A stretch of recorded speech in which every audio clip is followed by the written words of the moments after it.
अमरावती के सांसद नवनीत राणा को जान से मारने की धमकी दी गई है। ये सारे मीडिया ने जो है खबरें चलाई है। एक धर्मगुरु है, 20 साल का धर्मगुरु है, जिसने फोन करके नवनीत राणा को जो है धमकियां दी गई, गाली दी, बाकायदा ये धमकी दी कि अगर वो मुंबई में आएंगी तो उनको खराब होगा, वो गलत होगा। ऐसा उन्होंने अपने कंप्लेंट में लिखा है और बाकायदा इसकी एफआईआर जो है दिल्ली के नॉर्थ एवेन्यू पुलिस थाने में की गई है।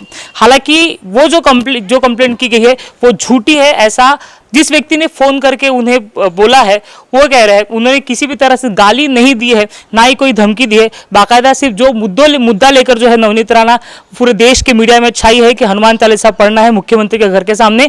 हनुमान चालीसा के मुद्दे को लेकर जो सरगर्मी फिलहाल तेज है, उसी को पूछने के लिए जो है फारिस कादरी ने उन्हें फोन किया था और उन्हें ये कहा था कि मैडम हनुमान चालीसा बोल के सुनाइए। वो फारिस कादरी नागपुर से है, आज हमारे साथ मौजूद है। फारिस, क्या कहोगे, क्या ये जो आपके ऊपर अभी फिलहाल कंप्लेंट की गई है दिल्ली के नॉर्थ एवेन्यू पुलिस थाने में, क्या सच है, ऐसा कुछ हुआ है? जो बाकायदा रिकॉर्डिंग जो हमने भी सुना उसमें ऐसे कोई गाली गलौज या फिर धमकी नहीं दी गई?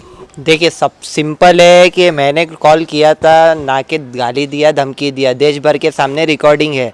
अब सांसद इनको बनाए हैं तो हनुमान चालीसा करने की, नौटंकी करने के लिए नहीं बनाया गया। मैंने इनसे पूछा आता है या नहीं आता है, तो मैडम ने मेरे को बोला है मारने की धमकी मैम ने दी है, ना कि मैंने दिया हो। मैं आपको अच्छे से भाषा समझा देती हूँ। नहीं मैम, हनुमान चालीसा पुण्य का काम है, पुण्य का काम है मैम, पुण्य का काम है। ओए, ज्यादा की बातें नहीं करना, समझ में आई क्या? मैम धमकी, गुंडागर्दी, मैम मैं हनुमान जी की, राम जी की बात कर रहा हूँ, आप गुंडागर्दी कर रहे हो मैम। राम जी बोल रहा हूँ मैं। कल भी विरोध कर रहे थे। विरोध नहीं करता हूँ मैम मैं। आती है हनुमान चालीसा? बोलो। बिल्कुल मैम, मैं स्टार्टिंग बोलो, आप आगे की नहीं पढ़ेंगे। आप बोलो। जय हनुमान गया गुण सागर, रामदूत अतुलित बाल धामा, मारूंगी मैं, बजरंग कंचन। इतना मारूंगी मैं कान के नीचे। तो मिस्टेक हुआ होगा तो मैं हिंदुत्व से सॉरी बोलूंगा मैम। मारूंगी, इतना मारूंगी मैम, अगर मिस्टेक हुई होगी तो सॉरी आप सुना दीजिए, मैं कंफर्म कर लूंगा। इतना मारूंगी मैं कान के मैम। नीचे। मैम आप सुना दीजिए, आ जाएगा तुमको। मैम आप सुना दीजिए ना, पुण्य का काम है, 7 लाख पब्लिक सुन रही है। तेरी रिपोर्टर्स देती, रुक जा जरा, तू ज्यादा। मैम सुनाइए प्लीज, पब्लिक सुन रहा है। मैम मैं सुनाया ना आपको, अगर मिस्टेक हुआ होगा तो मैं पहले ही क्षमा सबसे मांगा हूँ। और मैंने भी कंप्लेंट दर्ज करवाया हूँ। फेक एफआईआर इन्होंने दिल्ली में बुक कराए, मैंने उसका कंप्लेंट कल तहसील पुलिस स्टेशन में दिया हूँ। तो आपने किसी भी तरह से जो है गाली गलौज तो नहीं की, ये तो बाकायदा रिकॉर्डिंग है। और पुलिस भी आपको फोन कर रहे हैं, और पुलिस फोन करके क्या कह रहे हैं? एसीपी साहब का फोन आया था, एसीपी साहब बोले कि फोन नहीं करना है दोबारा। बिल्कुल, एसीपी पार्लियामेंट्री ऐसा एक वो होता है कुछ वहाँ पुलिस स्टेशन, तो वहाँ से एक फ़ोन आया था कि वो आज नेक्स्ट टाइम कभी फ़ोन नहीं करेंगे आप। मैं बोला क्यों सर? तो वहाँ पर मैं 6 मिनट आर्ग्यूमेंट चलने के बाद में वही हुआ है। रीज़न ये है कि आज के टाइम पे पुलिस भी इनके अंडर में काम कर रहा है। आज एक एमपी एमएलएस के जो बोल दिया वो सच हो जाता है, और नेशनल मीडिया धर्मगुरु बना दिया मेरे को। ये 20 साल का लड़का है, नागपुर का निवासी है, धर्मगुरु नाम पे बाकायदा जो है नवनीत राणा जो सांसद है अमरावती की, उन्होंने कंप्लेंट किया है। क्यों किया? क्योंकि इन्होंने उनसे पूछा कि हनुमान चालीसा बोल के दिखाइए। हालांकि नवनीत राणा ने हनुमान चालीसा नहीं बोला, लेकिन इनके खिलाफ जो है झूठी कंप्लेंट पुलिस स्टेशन में कर दी गई है। और एक उससे भी बड़ी बात यह है कि पूरे नेशनल मीडिया ने उसको चलाया है कि उनको मारने की धमकी दी गई है। सरकार को उसको इन्वॉल्व किया गया है कि राज्य सरकार जो है इस तरह से काम कर रहा है नवनीत राणा को धमकाने के लिए। हालांकि सरकार का उससे कोई लेना देना नहीं है। सरकार ने किसी भी तरह से फारिस कादरी को नहीं कहा था कि नवनीत राणा को फोन कीजिए, क्योंकि ये देश का मुद्दा बन गया था, क्योंकि राज्य का मुद्दा बन गया था। इसलिए फारिस कादरी जो है उन्होंने फोन किया और पूछा कि मैं आपका हनुमान चालीसा आता है तो बोल के सुनाइए, अगर नहीं आता तो फिर इतना बड़ा इशू क्यों कर रहे हैं? ये इशू था कि आपको राज्य सरकार ने बोला कि नवनीत राणा को फोन करो। सब मैंने राज्य सरकार को भी टारगेट किया उससे पहले, मैंने उनसे भी सवाल किया, मैंने सीएम ऑफिस में फ़ोन किया, मैंने एनसीपी नवाब मलिक साहब को बोला कि जब देश भर में आर्यन खान का इशू चल रहा था तो आर्यन खान के ऊपर मैंने जब भी बोला, तो मेरे सपोर्ट में ना एनसीपी है ना शिवसेना है, मैं सभी को बोलता हूँ, मेरा काम ही वही है। जिस तरह से नेशनल मीडिया ने राज्य सरकार को घेरा, उद्धव ठाकरे को घेरा कि ये मुसलमान समर्थक करना है उनको, वो उनको पॉलिटिक्स करना है, धर्म गुरु बनाकर मतलब हिंदू मुस्लिम करना है ताकि इनकी रोटियां चले। ये मीडिया ने भी किया है, मीडिया का ही काम है ना सर। नेशनल मीडिया ये चीज़, मेरी बाइट क्यों नहीं लिए वो लोग? आज मेरा बाइट ना लेते हुए मैडम का बाइट लिया गया और वो बोला गया धर्म गुरु, और बहुत मतलब मानसिक तनाव ये लोगों ने दिए। कंटिन्यू जान से मारने की धमकी के मेरे को फ़ोन आ रहे हैं। फ़ोन आने के बाद में मैंने ये पूरा A to Z डिटेल में मैडम को मैंने तहसील में दिया हूँ, पुलिस स्टेशन में। तो आप ये समझ लीजिए कि एक जो सांसद है, अमरावती के सांसद है, उनको अगर फोन आता है तो बाकायदा एफआईआर की जाती है। हालांकि झूठी एफआईआर है, पूरी तरह से झूठी एफआईआर जो है सांसद महोदय कर रही है कि मारने की धमकी दी गई, लेकिन फारिस कादरी जिनके खिलाफ झूठी एफआईआर जो है नवनीत राणा ने की है, जो कि सांसद है अमरावती की, उन्होंने की है, उनके खिलाफ एक कंप्लेंट करने की कोशिश की गई थी, लेकिन इसके खिलाफ जो है एफआईआर नहीं की गई। सांसद महोदय की जो है एफआईआर दर्ज हो जाती है, लेकिन जो झूठी एफआईआर करने के लिए फिर उनके ऊपर एफआईआर करने की बात की जाती है, तो ऐसी एफआईआर नहीं होती है। तो फिर पुलिस के रवैये को क्या कहोगे? नहीं ना, महाराष्ट्र पुलिस ने तहसील के मैम तो सपोर्ट किया पूरा, जो तहसील पुलिस स्टेशन है। बट इतना है कि एक सांसद के ऊपर में बिना इन लोगों ने एफआईआर दर्ज करना था, वो अभी तक के नहीं हुआ। सिर्फ एक नोटिस मेरा दिया गया है, जो मैंने एप्लीकेशन दिया हूँ, एफआईआर अभी तक के हुआ नहीं है। तो आपको बार बार कहा जा रहा है कि आप उनको फोन मत कीजिए, आप फोन क्यों कर रहे हो? नहीं, वो तो धमकी पुलिस वाले दे रहे हैं। ऐसा लग रहा है कि दिल्ली पुलिस को लीज पे लिया है बीजेपी वालों ने। बीजेपी के अंडर में दिल्ली पुलिस चलता है। आज सांसद को मैं फ़ोन कर रहा हूँ तो वहाँ से फ़ोन आ रहा है। एसएचओ साहब का फ़ोन आया सुबह, 4 फ़ोन एसएचओ साहब के आए, और एक दूसरे एसएचओ है सुरेंद्र कुमार, उनके 3 फ़ोन आए हैं। एसीपी साहब के 2 फ़ोन आए थे। उसके बाद मैंने कॉल बैक किया तो बात किया। जब मेरे को 8 से 10 फ़ोन ये लोग लगा सकते हैं, तो मैं एक सांसद को 10 फ़ोन नहीं लगा सकता हूँ। तो फिर आपको क्या क्या जरूरत पड़ी सांसद को फोन करने की और हनुमान चालीसा बोलने के? देश भर में एक मुद्दा चल रहा है सर, हिंदू मुस्लिम। इनको कोई पॉलिटिक्स करना नहीं है, सिर्फ देश में हिंदू मुस्लिम, महंगाई बेरोजगारी बहुत बढ़ गया है। मैंने मुस्लिम लीडरों से भी पहले काफ़ी पूछा, मस्जिदों की जो बात करते थे उनसे कलमा भी पढ़वाया हूँ मैंने। ये ऑन रिकॉर्ड पूरा सोशल मीडिया पर मिल जाएगा आपको। और इससे ज़्यादा क्या बोलूँ सर, आपको तो पूरा A to Z जनता को पता है कि देश के अंदर कैसी राजनीति चल रहा है, और हम जैसे लोग ही पीड़ित होते हैं। अब दिल्ली जाना पड़ेगा, फिर मैं कोर्ट में लड़ूँ, फिर मेरे ही पैसे खर्च हो। मतलब कोई भी किसी के ऊपर में कुछ भी कर दे रहा है आज के टाइम पे। ये सवाल आपसे पूछा जा रहा है कि आप तो मुसलमान हो, आपको हनुमान चालीसा क्यों सुननी है? नहीं, इंडियंस हूँ सबसे पहली बात में। तो और दूसरी बात ये है कि मैंने उनसे पूछा, मुसलमान और नॉन मुस्लिम होने का वो नहीं है। मैंने विरोध नहीं किया, मैंने सुनना चाहा उनके मुंह से। अगर उनको आता था तो वो बोल देते थे। तो ऐसा नहीं है कि वही तो एसएचओ साहब की हमने रिकॉर्डिंग सुनी तो उन्होंने कहा कि आप तो मुसलमान हो, आपको सुनना है तो फिर कुरान सुनिए, आयतें सुनिए, हनुमान चालीसा क्यों सुनना है? देखो, मैंने मुसलमान लीडर्स को भी ये भी पूछा, कुरान आयत ये भी पूछा हूँ मैंने, ये ऑन रिकॉर्ड ये चीज़।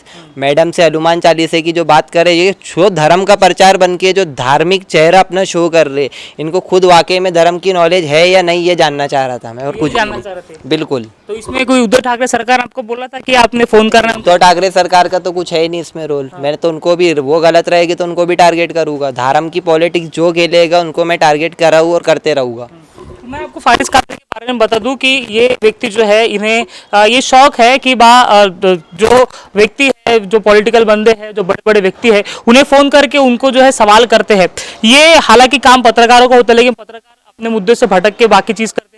तो ये फारिस कादरी कर रहे हैं। और ऐसा नहीं है कि सिर्फ रवि राणा या नवनीत राणा को इन्होंने फ़ोन किया, इन्होंने बाकायदा असदुद्दीन ओवैसी को फ़ोन किया है, रमेश बिधूड़ी को फ़ोन किया है, नागपुर के कई सारे विधायक उनको फ़ोन किया है, तमाम बड़े बड़े लोगों को इन्होंने फ़ोन किया है और अपना जवाब पूछा है। लेकिन फिलहाल जो महाराष्ट्र में राजनीति चल रही है हनुमान चालीसा के नाम पर, वो एक मुद्दा गरमाया था। उसी मुद्दे को लेकर फारिस कादरी ने जो है नवनीत राणा और रवि राणा दोनों को फ़ोन किया। रवि राणा के खुद ही पलट गए।